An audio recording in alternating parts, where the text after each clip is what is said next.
Hello students, class 12 की chemistry के online class में आपका स्वागत है। इसके पहले के लेक्चर में हम लोगों ने धातु न्यूनता दोष क्या होता है उसका अध्ययन किया था। एक बार फिर से इसको देख लेते हैं।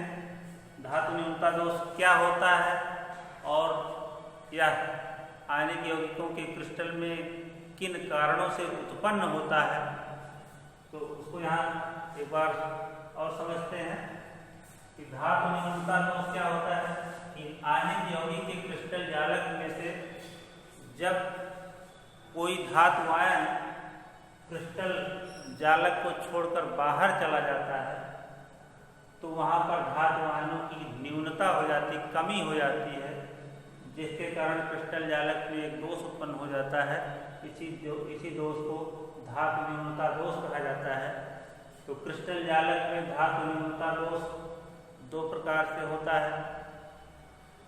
पहला जो बताया गया है, क्रिस्टल जालक में धनायन का स्थान रिक्त होने पर, और जो दूसरा बताया गया है, दूसरा कारण क्रिस्टल जालक के अंतराकाश में अतिरिक्त ऋणायन होने के कारण। तो हम लोगों ने पिछले लेक्चर में क्रिस्टल जालक में धनायन का स्थान रिक्त होने पर धातु न्यूनता दोष का अध्ययन कर लिया था। अब दूसरा वाला कारण जो है, क्रिस्टल जालक के अंतराकाश में अतिरिक्त ऋणायन होने के कारण आयनिक यौगिक के क्रिस्टल में धातु न्यूनता दोष कैसे आता है उसको जान लेते हैं। तो इसको यहाँ से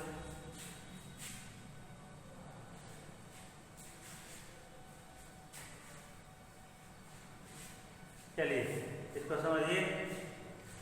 क्रिस्टल के निर्माण के समय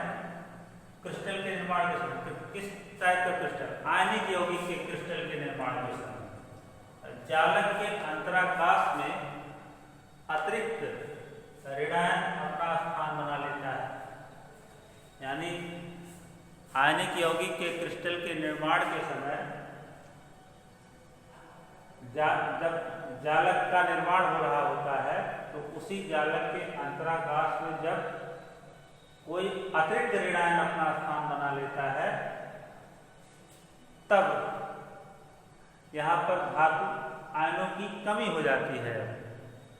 अब आगे से देखिए, इसको अतिरिक्त ऋणायन अपना स्थान बना लेता है तो जालक की विद्युत उदासीनता को बनाए रखने के लिए, यानी इस जालक को यहाँ ध्यान से देखिए, इसी जालक के अंदर जब कोई अतिरिक्त ऋणायन आकर अपना स्थान बना लेता है, यहाँ पर देखिए दिखाया गया है, एक अतिरिक्त ऋणायन आकर अंतराकाश में जगह बना लिया, स्थान बना लिया। अब जो इसकी विद्युत उदासीनता थी अब वो बिगड़ जाएगी, अब ये विद्युत का सुचालक हो जाएगा। कह सकते हैं कि अब इसमें यही आयन जो है विद्युत धारा प्रवाहित करना शुरू कर देगा। तो इस क्रिस्टल जालक की विद्युत उदासीनता को बनाए रखने के लिए जो क्रिस्टल जालक के भीतर उपस्थित जो अन्य धनायन होते हैं वो देखिए, यहाँ समझिए, बनाए रखने के लिए अन्य धनायन जो होते हैं वो उच्च ऑक्सीकरण अवस्था प्राप्त कर लेते हैं। तो ऋणायन का आकार बड़ा होने के कारण इसके जालक के अंतराकाश में उपस्थित रहने की संभावना बहुत कम होती है और इसी कारण इस प्रकार के दोष वाले यौगिकों के उदाहरण साधारणतः नहीं मिलते हैं। तो अब आपको ये समझ में आ गया होगा कि क्रिस्टल जालक के अंतराकाश में अतिरिक्त ऋणायन जब प्रवेश कर जाता है तो अतिरिक्त ऋणायन जब अंतराकाश में जाएगा तो धातुओं की न्यूनता हो जाएगी या धातु आयनों की कमी हो जाएगी, और जब धातु आयनों की कमी हो जाएगी तो यहाँ पर धातु न्यूनता दोष उत्पन्न हो जाएगा। यही चीज में बताया गया है। अब इसको एक बार फिर समझ लीजिए कि धातु न्यूनता दोष कैसे आता है।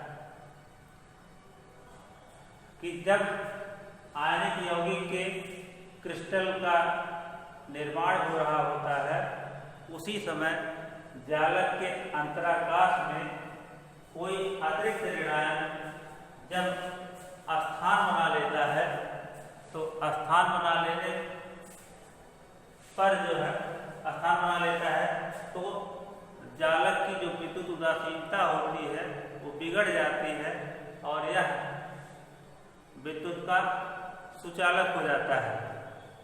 अब विद्युत उदासीनता को बनाए रखने के लिए जो जालक में उपस्थित जो अन्य धनायन होते हैं वो उच्च ऑक्सीकरण अवस्था को प्राप्त कर लेते हैं और जब एक उच्च ऑक्सीकरण अवस्था को प्राप्त कर लेते हैं तो फिर ये जालक जो होता है फिर से उदासीन हो जाता है। और फिर आगे बताया गया है कि अक्सर ऐसे उदाहरण बहुत कम मिलते हैं कि जिनमें जो है या जिनमें किसी आयनिक यौगिक के क्रिस्टल के भीतर कोई ऋणायन प्रवेश कर जाए। क्यों? क्योंकि ऋणायन का आकार बड़ा होने के कारण ऋणायन का आकार अक्सर जो है धनायन के आकार से बड़ा होता है। तो यही बताया गया है कि ऋणायन का आकार बड़ा होने के कारण इसके जालक के अंतराकाश में उपस्थित रहने की संभावना बहुत कम होती है। अंतराकाश में उपस्थित होने की संभावना जो है और ऋणायनों की बहुत कम होती है और इसी कारण जो है इस प्रकार के उदाहरण जो है या इस प्रकार के दोष वाले यौगिकों के उदाहरण जो है साधारणतः नहीं मिलते हैं। तो ये है धातु न्यूनता दोष का जो दूसरा कारण या दूसरा जो प्रकार बताया गया है। आगे धातु न्यूनता दोष के कुछ प्रभाव भी बताए गए हैं। उसमें क्या क्या क्या प्रभाव होता है धातु न्यूनता दोष का आयनिक यौगिक के क्रिस्टल पर, तो बताया गया है धातु न्यूनता दोष युक्त क्रिस्टल भी अर्धचालक की भांति व्यवहार करते हैं। इनमें यह गुण एक आयन से दूसरे आयन की ओर इलेक्ट्रॉनों के प्रवाह के कारण उत्पन्न होता है। फिर से समझ लीजिए, धातु न्यूनता दोष युक्त क्रिस्टल भी अर्धचालक की भांति कार्य करते हैं या भी अर्धचालक होते हैं और इनमें जो यह गुण होता है, क्यों होता है? इनमें यह गुण एक आयन से दूसरे आयन की ओर इलेक्ट्रॉन के प्रवाह के कारण होता है। तो यह है धातु न्यूनता दोष।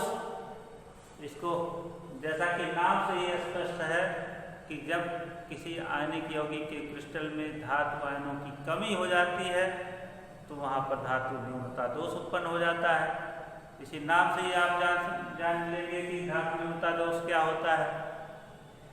और धातु न्यूनता दोष किसी क्रिस्टल जालक में क्यों उत्पन्न होता है, उसके कुछ कारण होते हैं। तो धातु न्यूनता दोष उत्पन्न होने के दो कारण बताए गए हैं। उनको एक कारण को आप लोगों ने इसके पहले वाले लेक्चर में पढ़ा था, अब दूसरा कारण जो है इसे बता दिया गया। तो आज के लेक्चर में बस इतना ही। धन्यवाद।